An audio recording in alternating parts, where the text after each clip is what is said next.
Okay. That's right. Night shift, Thursday mornings from 3:30 to 6 a.m. on WBAI. Ceiling. Hello, you're on the air? You're tuned to Hi-Fi. WBAI 99.5 on your FM dial. New York. Okay, this is Joe Franklin broadcasting on radio station WBAI. It's 99.5% all natural and preservative free.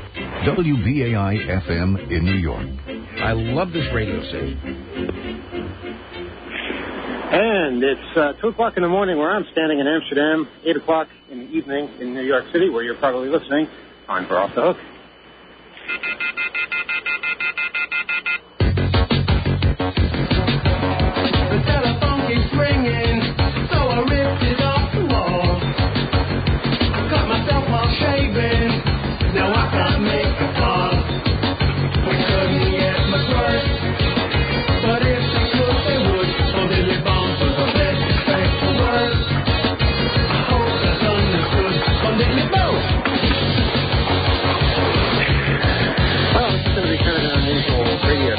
Pork Chop, are you there in the studio?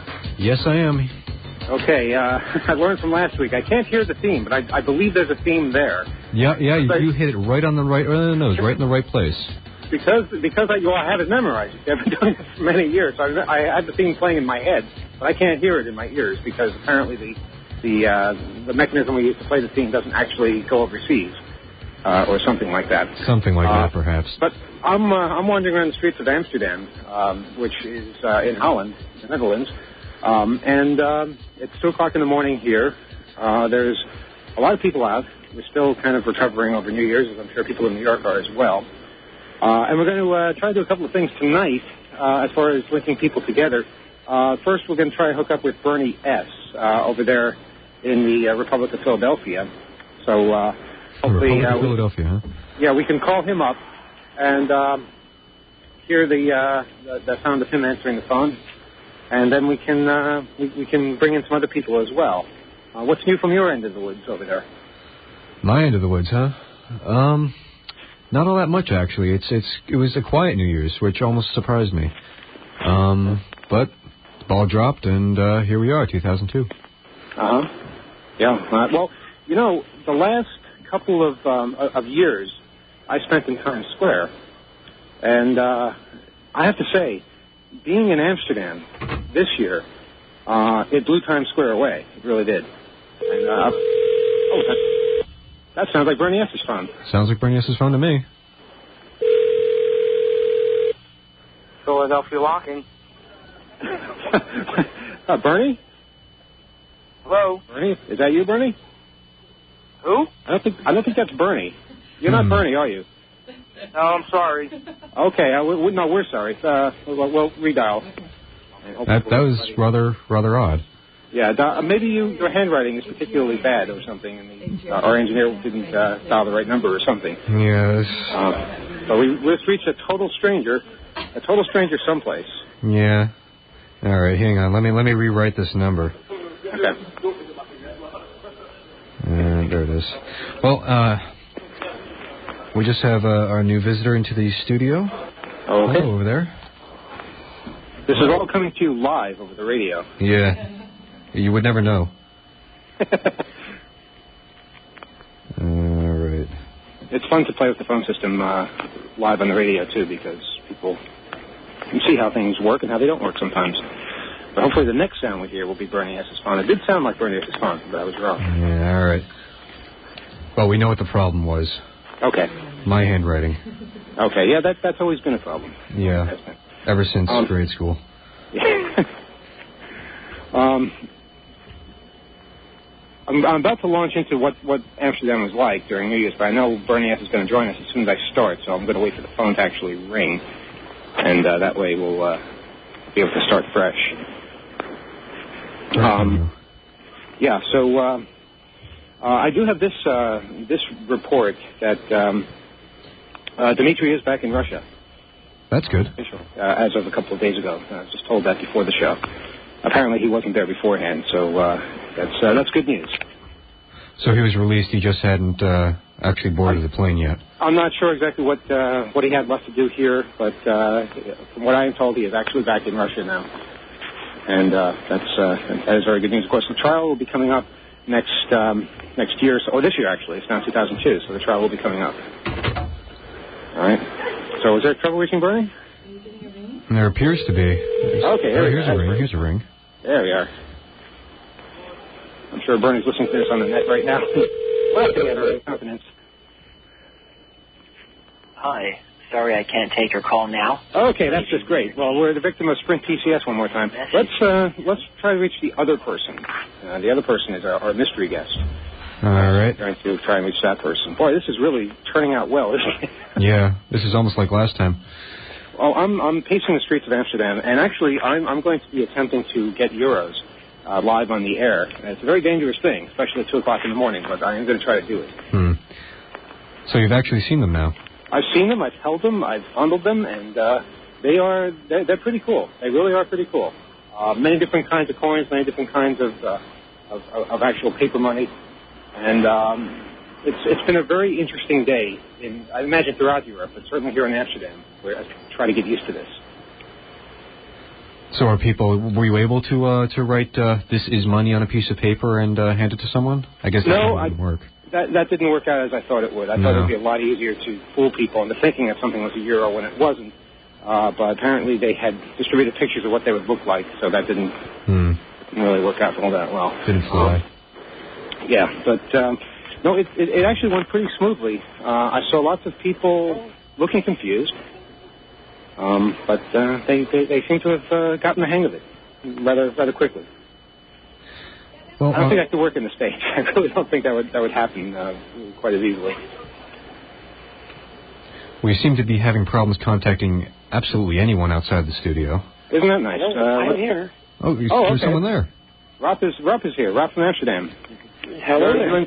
You're in some other part of Amsterdam, and I'm walking around in the streets right now. But you're probably comfortable at home. Yes, quite comfortable. Well, that's good. Yes, Rob. Well, you can only join us for a little while because, as I mentioned, it is 2 o'clock in the morning here. I'm sure a lot of us want to get to sleep, especially after what's been going on the last couple of days. But we actually just got out of something called the Chaos Communications Congress, which was a hacker gathering that took place in Berlin. And I found out actually something I didn't know, that it takes place the same day every year. That's why it appears to be in totally different random days of the week. This time it was Thursday, Friday, and Saturday. But it's always on, what is it, the 27th, 28th, 29th? Correct. Okay, so that's when it takes place. You've been to these things for how long now? I went to my first Chaos Congress in 1988, and I haven't missed a single one since. And the very first one was, I believe, in 1984? I think so, yeah. Wow. So, now, did this one stand out in any particular way for you? I think the Berlin crowd, because the Congress started in Hamburg. The Chaos Computer Club is actually from Hamburg. And of course, with the reunification of Germany, Berlin became the most important city, and lots of hackers from other cities moved to Berlin because there was lots of interesting things happening there and cheap space to be had. So the center of the hacker culture in Germany moved to Berlin, basically.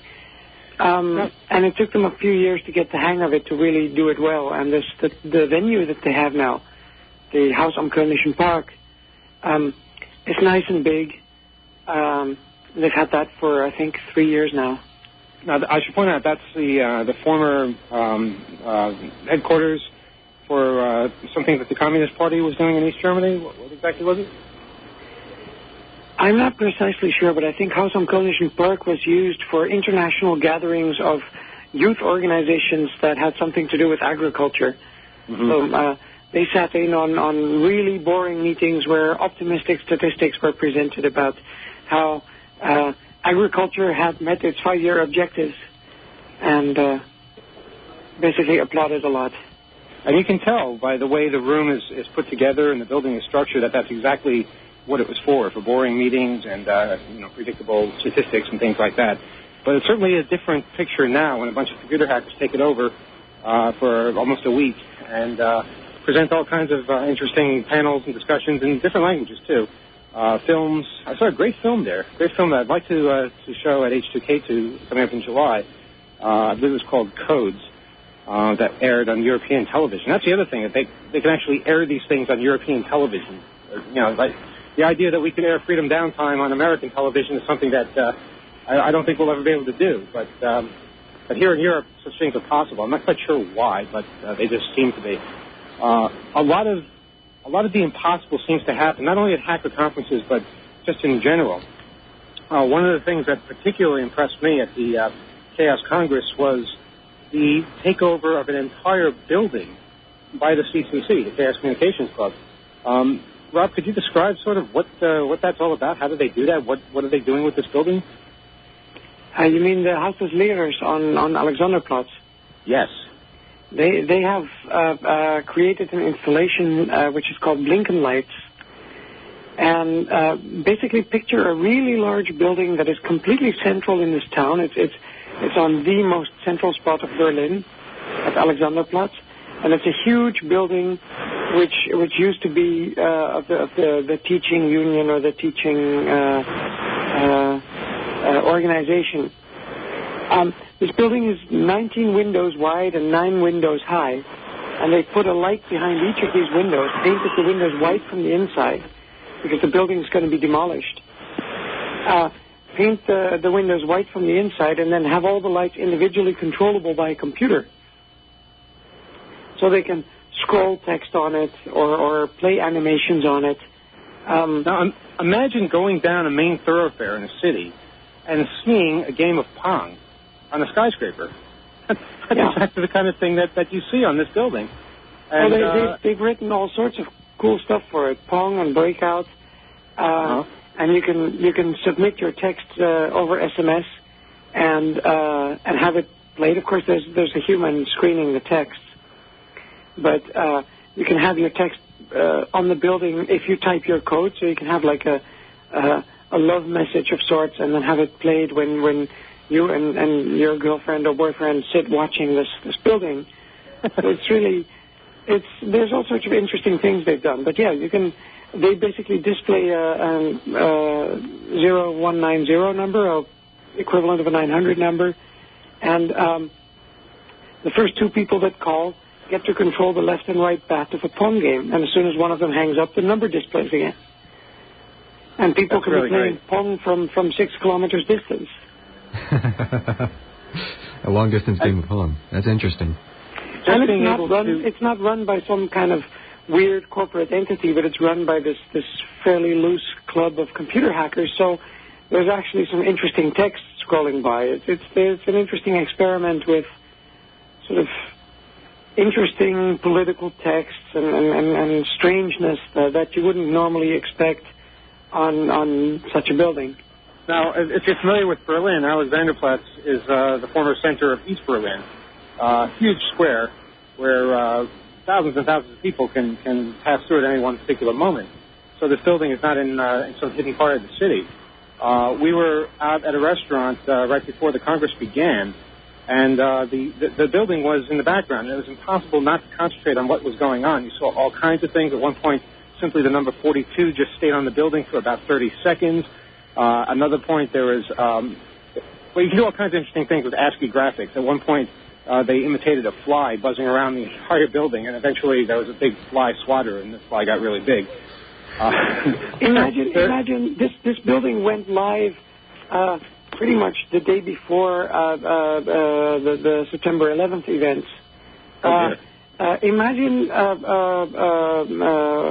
Bundeskanzler Schröder and all the important German politicians standing on that square in a commemoration of the victims and whatnot, and this building goes through its normal loop of displaying its things, and exactly at the moment that this is all going down, it says, "They set us up the bomb. All your base are belong to us."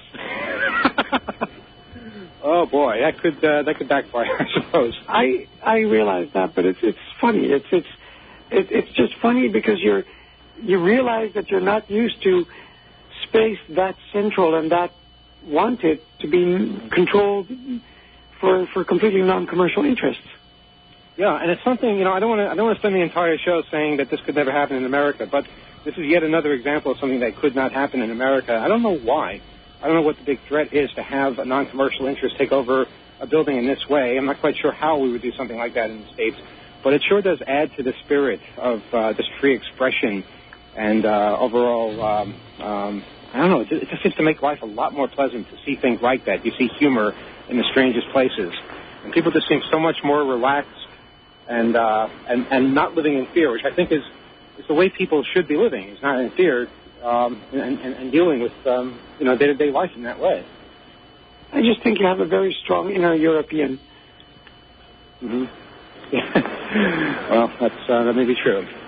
So, Rob, basically, you're at this Congress. Now, something that I noticed, I'm not sure if you noticed this too, but we were talking about the upcoming H2K2 conference in New York, and a lot of people, more people than before, and there always were people that said this, but a lot more people than before said that they're afraid to actually come to the United States now because, not so much because of the terrorist acts, but because of what the government is doing to people that, say, write computer programs, like Dimitri did, or people who might get involved with encryption, or basically all kinds of things that are being equated with terrorist acts. It seems to have become a rather scary place. I spent a good amount of time trying to convince people that that's precisely why they should come, because, as our leaders have said many times, we can't let fear dictate our lives. We have to stand up to this kind of a thing, and perhaps this is a war of some sort in a different way. And I was wondering, did you have some of those types of conversations with people? I would say that these developments are true. They are happening, but they're pretty much global. Hacking has been defined as a terrorist offense as well in Europe, and in the cybercrime treaty as it has been in the U.S. I think the world is becoming one place even more rapidly than it has been.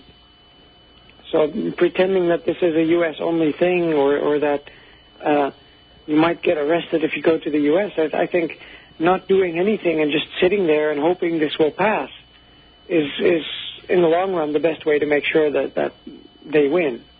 Exactly. I think that people need to not only show up at H2K2, but show up at all the conferences and be vocal about why you believe in what you're doing, why you believe that exploration and experimentation with technology is an important and vital part of the developing world. And I think we have to continue to draw the public's attention to things like the Digital Millennium Copyright Act that certainly has done so much to disrupt and stifle freedom and basically keep technology from developing in a natural state. People need to hear about these things. If we don't show up, if we don't become part of it, if we don't participate in the conferences and have lots of people from around the world take part in it, then we might as well just give it all up right now and say, okay, you win. You can run this thing however you want. And all the advances that we've made through the Internet, through developing our own technologies and spreading ideas and sharing information from around the world, it'll all be for naught. Correct. Yeah, you're right. I think what's most problematic about travel to the U.S. or through the U.S. at this moment is mostly the hassle, the emulation of security that's happening all over the place, where you're made to X-ray your bags 3 times instead of just once. But who better to observe all the fallacies of security than hackers? People who will say, well, look at how they did this to me, look at all the security holes that exist here, look at the ridiculousness of this person's statements, etc. I've shared many stories with people who have traveled over the past couple of months, and it's always very entertaining, the things that are there. For instance, a friend of mine was able to travel with an electric razor. You can't bring a razor that's not electric, but you can bring an electric one for some reason, as if they're not sharp, as if they can't be used as a weapon. It's really pretty silly, some of the things that are going on. I heard today, I read something in the paper saying that the National Transportation Board is deciding not to go ahead with strengthening security as far as having workers that earn more than, say, a McDonald's worker deciding whether or not you're going to get on an airplane. So basically, they're going to continue paying people minimum wage, and then wondering why they don't have the necessary training. It's really pretty sad. Rob, is there anybody else there who wants to talk to us? I think Lucky wants to talk. Lucky? There's another. Lucky Green is also here, and I think he's dying to get on the air. Okay, well, put Lucky Green on. Here he is. Hang on. This is Lucky. Hey, Lucky, how you doing? Not too bad. How goes it? Oh, it's Emmanuel. I'm here in Amsterdam and Fort Shop, and I believe Seraph are back in New York. That's right. Here we are. All right, and basically, I guess, well, you're an American in Amsterdam right now. I'm not sure if you heard the things that Rob and I were talking about. Basically, we're kind of exploring why it's important for people to take part in this kind of a thing, the Chaos Communications Congress, the upcoming H2K2 conference, and just, I guess, questioning, exploration, all that kind of thing in general. Why, with all the increased security and all the increased fears that seem to go with American culture right now, why it's particularly important to take part in the discussion, take part in what we've always been doing. Sure, absolutely. What you certainly will find in attending events, not just within the U.S., but opportunities, for example, at the CCC Congress in Berlin and similar events that have been and will be again hosted here in Amsterdam, is perspectives that allow to be presented outside the particular national filters governing certain topics. For example,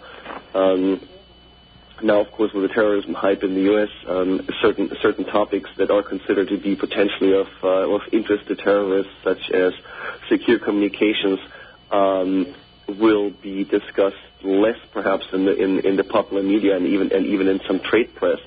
On the other hand, here at CCC Congress, one of the most interesting topics and perhaps most pervasive topics in the official program of the Congress was, in fact, signal interceptions, SIGINT, to ostensibly suppress terrorism, to ostensibly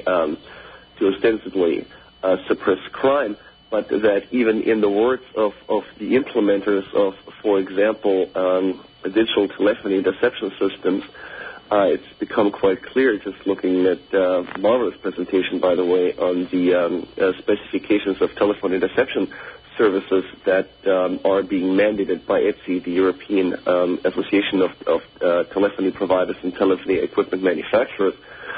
You will quickly find that some of these designs require multiple law enforcement agencies and other agencies to be able to spy simultaneously, and interesting enough, to spy on each other. So you have this hierarchy that of regular police dealing with criminals, and above that you have at a higher level the political police that in turn is entrusted not just with spying on the individual citizens, but also with spying on regular law enforcement to ensure that law enforcement stays in line with the political objectives of the government. And that's quite clear looking at specifications that this is really how the systems are being designed. It's the type of discussion that you don't typically find in the U.S., where, for example, interception capabilities are typically couched in terms of law enforcement, not as blatantly, perhaps, in terms of political control as it has been explored here. Wow. It certainly does seem like there's a lot to talk about, a lot to focus on. Lucky, you've been involved in all kinds of projects. I believe you're somewhat of a GSM expert. Is that correct? That's correct. In fact, I was on your show a few years ago after my reverse engineering and publishing, and then breaking together with my colleagues Ian Goldberg and David Wagner at UC Berkeley at the time, the GSM Compound 28 authentication algorithm. My team later then also reversed the GSM A51 and A52 host privacy algorithms, showing that all GSM protection mechanisms really were fundamentally flawed, and GSM was both subject to cloning as well as eavesdropping. Speaking of GSM, the probably second very fascinating presentation at CCC was by a representative of Deutsche Telekom, the remnants of Germany's former telecommunications monopoly, which for the first time in public acknowledged in his presentation the existence of a so-called IMSI catcher device. An IMSI catcher is it emulates a GSM cell base station that allows you to determine, by querying all the GSM phones within radio range, what the international mobile subscriber number of a particular phone is. The idea here being is that you can follow a suspect around in, say, a van, and as GSM phones fade in and out of reach, various numbers will be displayed, but if you follow the subject around all day, well, the only number that you've seen on the screen all day continuously would presumably be that of the suspect, which you then can take to the telecom provider to obtain a phone number, and then with that phone number to a judge to get a warrant. The existence of such a device had been certainly known to the hacker community for many years.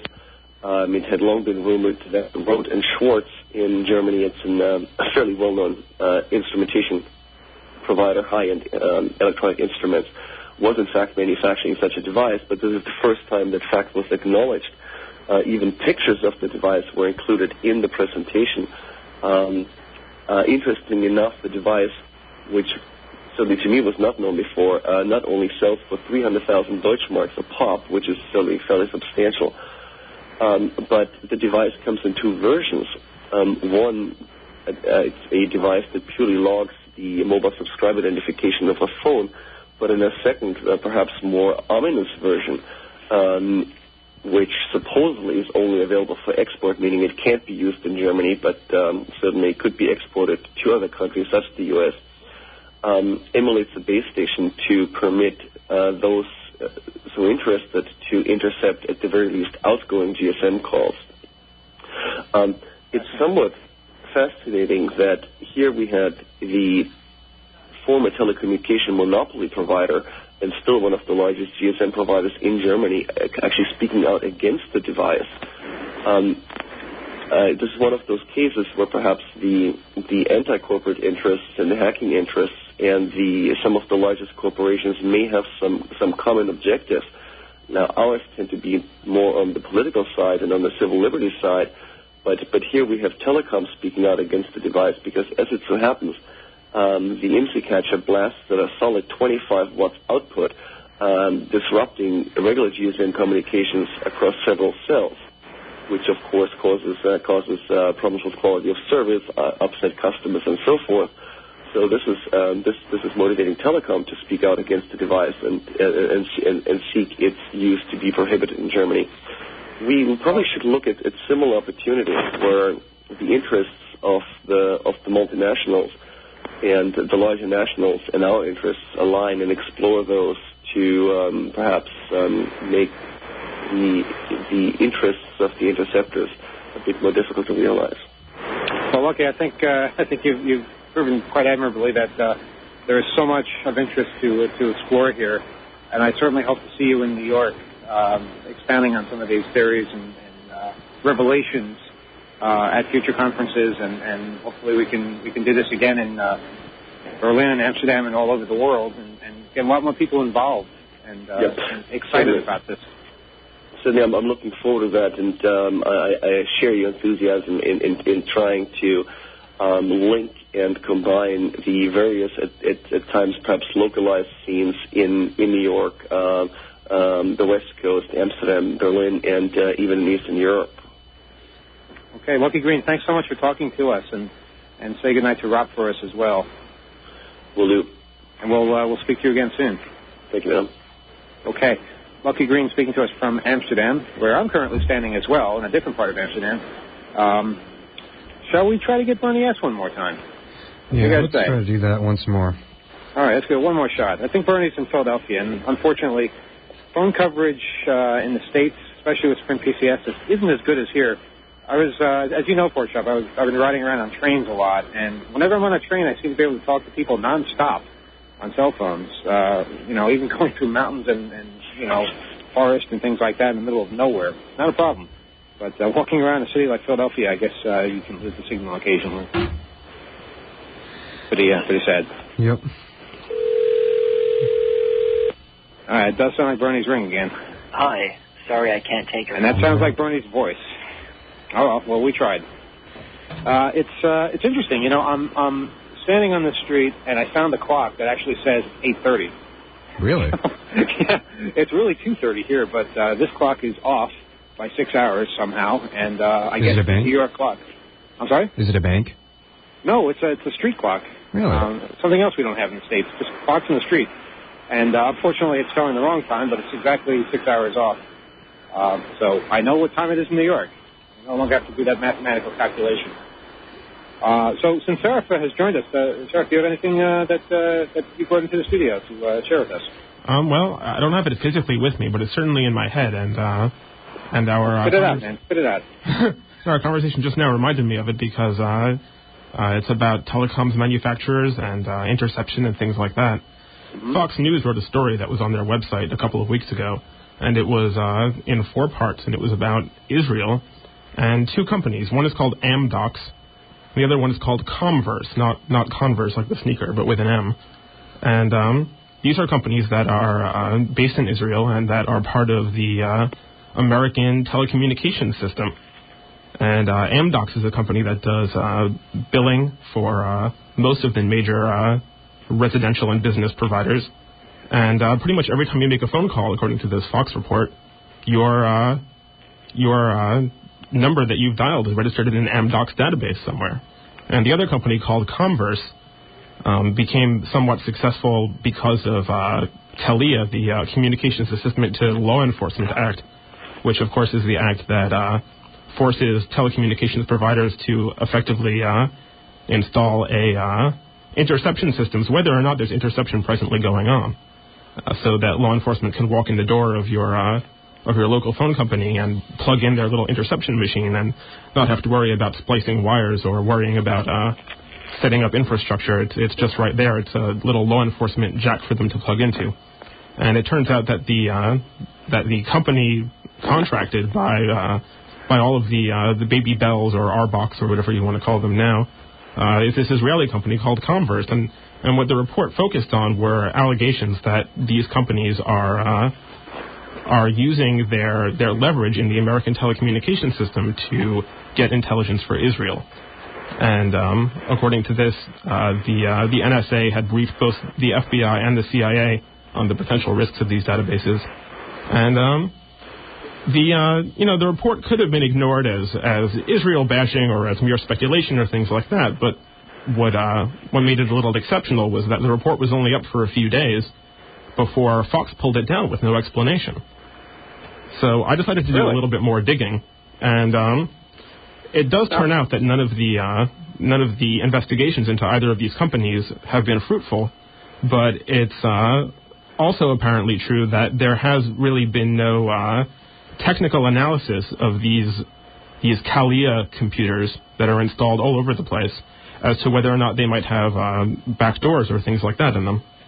Well, when you say that the story was pulled, are we talking about a website story? Right, it was pulled from the website, and it was, the 4 parts were essentially transcripts of news items that were broadcast on television first or simultaneously with their posting on the Internet, but they were pulled down from the Internet. Now, what is the exact URL? Does that no longer work, or is there simply no link to it anymore? The URLs no longer work, and I've done searching and just snooping around on the Fox site, and there seems to be no semblance of those stories, and I've emailed them and gotten no reply as to why they might have disappeared. How about a Google cache?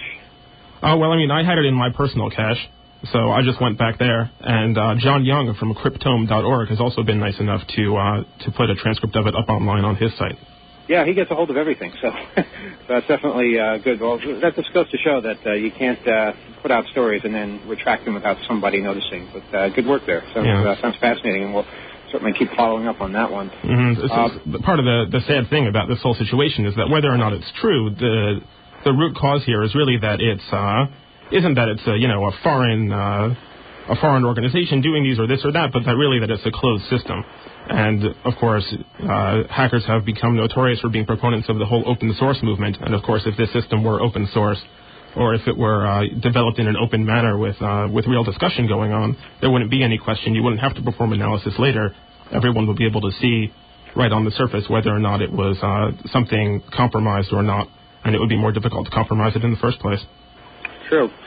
Let me get out the listener phone line so that people can call us as we wander around the world here. Country code 1 if you're outside the country, of course. Area code 212-209-2900. The phone number last I checked. And we'll take phone calls in just a couple of minutes. I found an ATM, walking up to the ATM right now. I'm going to try to get some euros out of it. Now, I should point out that I'm in an area where, there are people around, but they look kind of, I don't know if I trust these people, but if anything happens, it's going out live over the air. So let's insert the card here. Now, bank cards work the same over there? Like you can use your United States bank cards in the same fashion that you would here? Please re-enter your card with the magnetic strip down. Okay, I'm sorry, I did it wrong. Yeah, they work the same way. I believe this is the Cirrus network that I'm tying into right now. At least I hope I am. I'm not sure exactly what's going on with this machine. Okay, I'm trying to put the card in the way they told me to. And it's not working. Let's try that again. Inserting the card. I'm doing it the right way. Okay, now it wants to know what language I'm speaking. I'm speaking English. Crowd's gathering behind me. Okay, but see, the one thing about this country, there's no guns, so you can take out transaction canceled. Well, I'm going to cancel my transaction. I'm not quite sure. Okay, there's 4 people behind me now. I guess I'll have to wait until something else happens. But yeah, I have handled euros today. I've basically pay somebody in guilders, which is the former Dutch currency. You will get change in euros. And it's interesting, too. Actually, it's too bad Rob's no longer on the line because this is an interesting point that I'd like him to expand upon. But it was discovered that the 2 euro coin, they're different coins. There's a 1 cent coin, a 2 cent coin, a 5 cent coin, a 1 euro coin, a 2 euro coin, and more as well.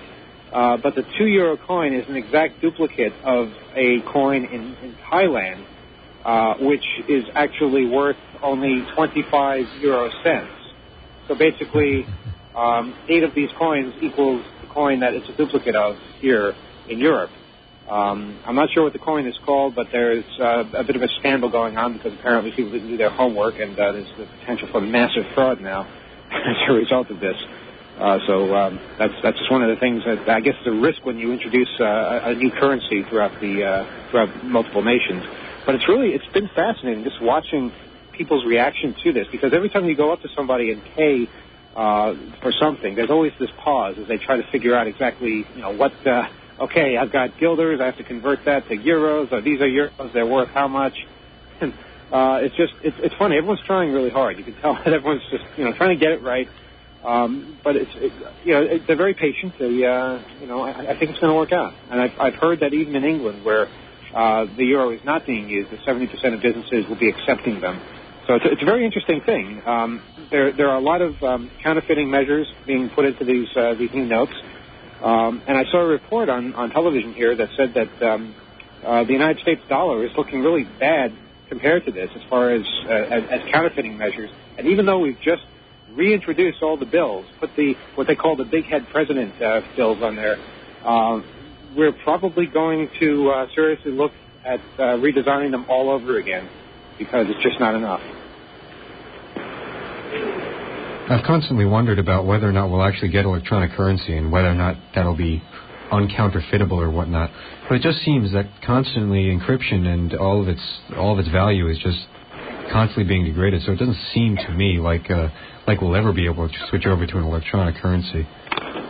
That's true. Okay, I've gone back to the ATM now, and I'm trying to.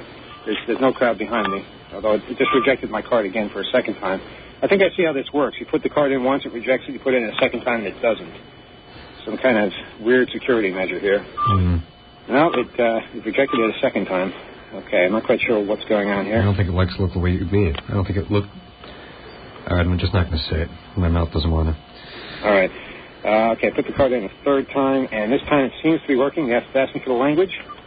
I said English. I'm entering my code, which there's no letters on these keyboards, so it's very hard to remember what your code is.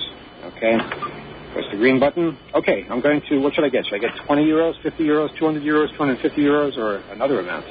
Well, if the crowd behind you is angry, get more money. There's no crowd behind me, so I'm going to see how many I can get. I'm going to try to get 500 euros. I don't even know if I have that There's much. supposed to be a 500 euro bill, isn't there? Yeah, that's what I'm hoping to get. All right, I just entered 500. Hopefully nobody's listening on the internet and knowing where I'm standing. Do I want a receipt? Yes, I would like a receipt for this. Okay, please wait. It's funny because there are pictures in the background of Netherlands money. You cannot withdraw insufficient funds. All right. All right. Well, now we know what my bank account is. I'm going to try and put some more. Maybe take out a couple of hundred instead. Well, while you're doing that, I thought I might remind everyone that the first Friday of the month is coming up, so across the world there will be meetings. You can check out, the back of any copy of 2600 magazine will have a listing of meetings, or you can go to the website. Please take your card. Please take your card and wait for your money. Hold on. I hear money. Half a world away, I hear money. Okay, I don't know if you heard that, but I got my money. And I have 5 50s here. Yes, I have 5 50 euro notes in my pocket now. Yahoo.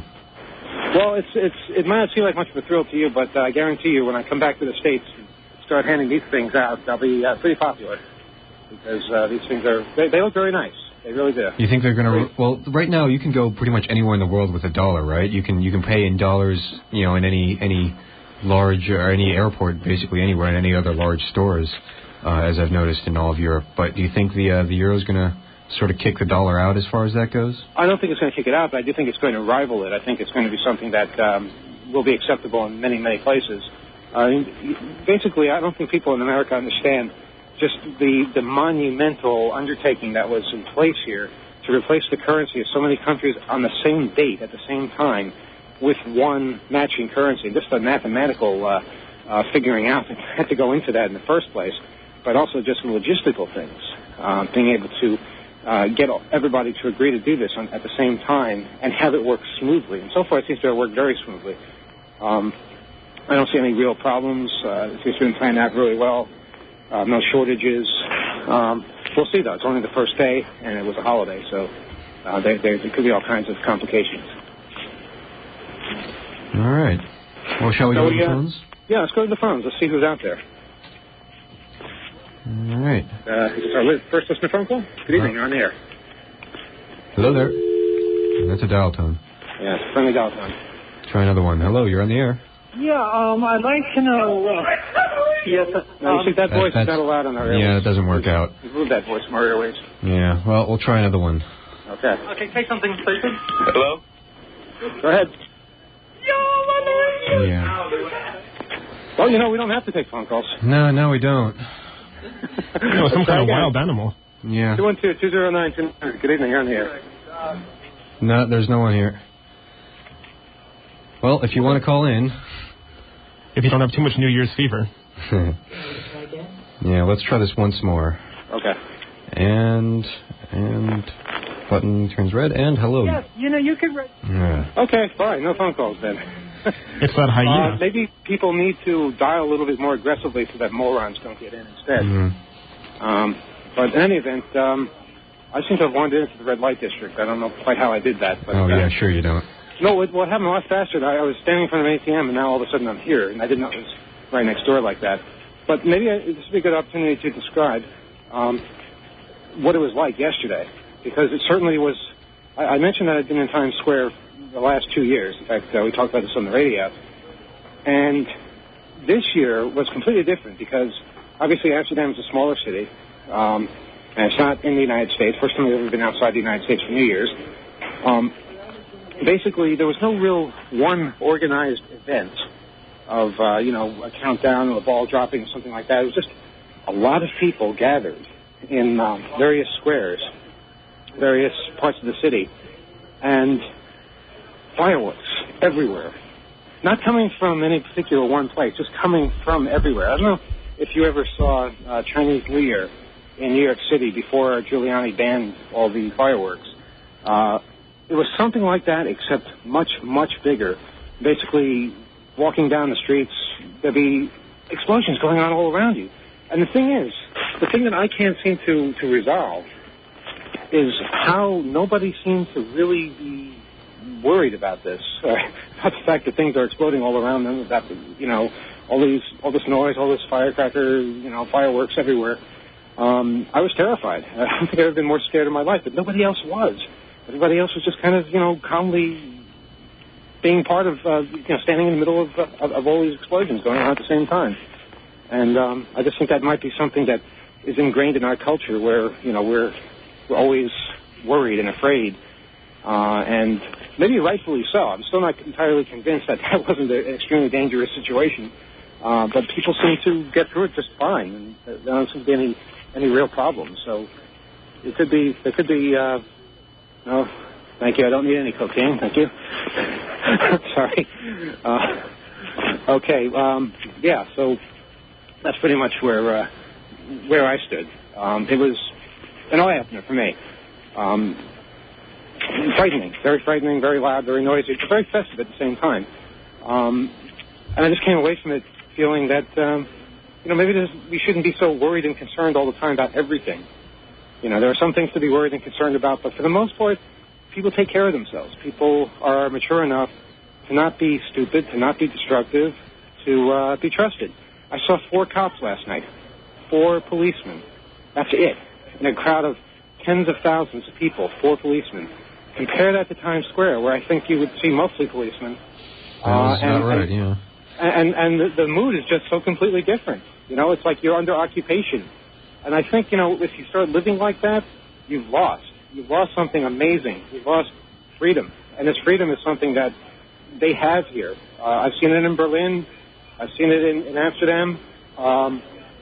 There are many cities here. And forgive me, I'm going down a rather loud alley where there seems to be some loud discussions taking place. I've just seen a far more open type of scenario where people just don't seem to worry as much about the things that we're constantly worried about. Well, not to say that there aren't things to worry about, but it's just we seem obsessed by them. For instance, afterwards, we walked down some streets, and the streets were icy. The streets were not sanded. They were icy. They were slippery. You had to be careful walking. Can you imagine in the United States, walking down icy streets, there'd be all kinds of lawsuits and threats and people really hurting themselves. But here people are just kind of, they walk carefully. And you slip occasionally, but you don't really hurt yourself. And people realize that when ground freezes, it's dangerous. So act accordingly. I feel in the United States we kind of need to be guided. That's sad, We seem to be losing the ability to trust ourselves. Or at least trust others. Yeah. Shall we give the phones one more try? We'll try once again, I think. All right. Please, people, if you're out there, we need you to call in. We need to show an interest. Don't let stupid people, dominate, because stupid people will dominate. You're on the air. Hello. Everybody's on the Philadelphia. Hello. What? Oh, yeah. All right. Stay right there. We're going to try another line here. Okay. All right. Let's say you can right back. Same thing. He's out in force tonight, isn't he? Well, listen, if we have to get a court order against this person, we'll do that. Hello?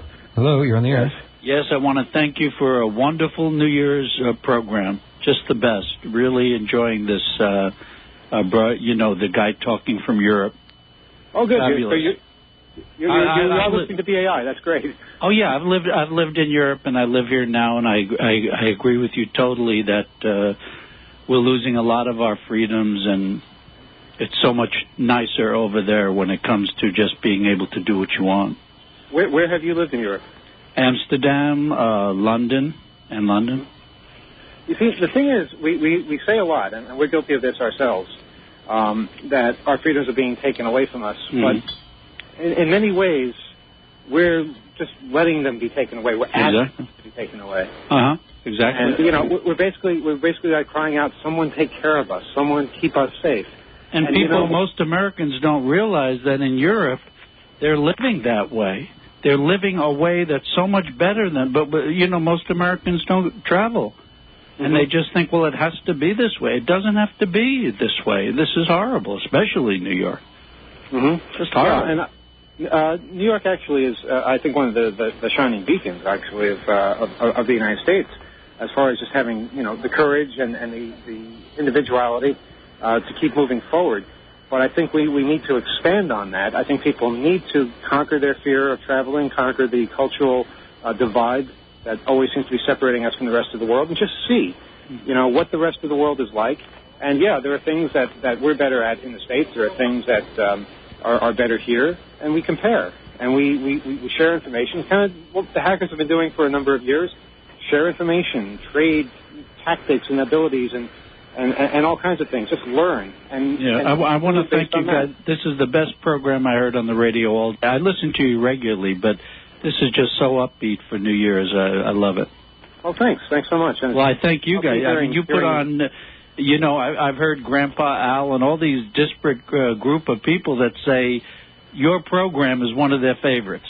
Because it's just all over the place. You just deal with so many different things, personal freedom, computers. I mean, that's a real compliment coming from Grandpa Al. I'm happy to hear that. Oh, yeah. He says he listens to you and Gary Null all the time. So you're his two favorite programs. So, I mean, and those are my two favorite programs. But, I mean, just to show that people that aren't even into computers love your program. Okay. Well, thanks so much for the call. My pleasure. Thank you for the great show. How are we doing on time, guys? We are at 8:50, so probably... Well, there are very nice calls out there, and you just have to sort of hunt a little bit. But together, I think we can get over the mediocrity and get the people who really have something to say. All right, well, let's try one more call if we can. Hello? No, I don't think anybody's there either. I'll just keep trying. Hello. You're on the air? Hello, how are you? Hello. Hey, how are you? Yes. Go ahead. Listen, I'd love it if you would describe the physical structures that you're passing by. Well, right now, I'm walking down a street with a canal in the middle of it. And all the buildings in Amsterdam, they tend to be brick structures. They tend to go in very, very deep. What that means is when you walk into a building, you'll find the staircase is extremely steep. And that allows for kind of a false sense that the storefront is all there is, but in actuality there's so much more space behind because the space is not taken up by a staircase that goes at, say, a 45-degree angle. It's more like a 70-degree angle or something like that. And that's another thing. After walking through the icy streets, after living through the fireworks and, you know, all around me, I went to someone's house where we literally had to climb straight up into the air onto a staircase, and you just had to be careful. You know, there was no special safety net or something to catch you if you were clumsy. You just had to be careful. And doing that in the middle of the night with no lights, that was fun. And how high are most of the buildings? I'd say about maybe 4 or 5 stories maximum. Mostly made out of brick. And the funny thing is, this is something that's very interesting. Almost every building in Amsterdam has a hook in the front at the top of the roof. And that's meant for hauling heavy furniture such as a piano. Because of those steep staircases, you can't possibly bring it up that way, and there aren't elevators. So the only way to move material in and out is out the window using a rope. You know, it's interesting that you said that because it reminds me, I lived in Africa a little while, and there was one part that I lived in a place in Tanzania called Bagamoyo. And on the doors, there was these huge doors, right? Wooden doors, you know, two leaves, right? And on the doors, they had these huge metal things like spears. And I asked them, well, why are those things on the doors? And they said that it was for the elephants because sometimes the elephants would attack, or they would use elephants to attack, like your household, you know, to take over your territory, your turf. And and so that was one of the ways that they stopped the elephant from being able to do that, and also therefore stopped the use of elephants as a way of taking over an area. Isn't that? Oh, but okay, so tell me something. When you were talking about going into the red light district, and obviously someone asked you something while you were walking through that. Right. Are you still in that area? Yeah, actually, I just started hanging out here. So tell me what while I was talking before, I didn't realize this at the time, but while I was talking, I was literally standing right outside one of those windows where people stand. No, but could you describe it? That's one way of putting it. I got to warn you, we're at the tail end of the show. We got to close this up. Okay, thank you. Well, basically, it's just a very serene. Even though you're in a place that's radically different, it's a very serene type of an atmosphere, and something that I really think people should just experience. All right then. Well, do us a favor, Emmanuel, and bring back a little piece of Europe with you. Well, I'm going to bring back those euros. In fact, I'm going to get change for the 50s I got, and bring back different types of currency. And I'll be at the meeting on Friday in New York, hopefully. Probably jet lagged, but I can show people what euros look like there. Yeah, we'll see you there then. Right. All right. Well then, for Emmanuel over in Amsterdam, for Sarah sitting next to me, and for me, I'm Porkchop. We'll see you next time. Have a good night.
Extra, extra, hear all about it. Extra, extra.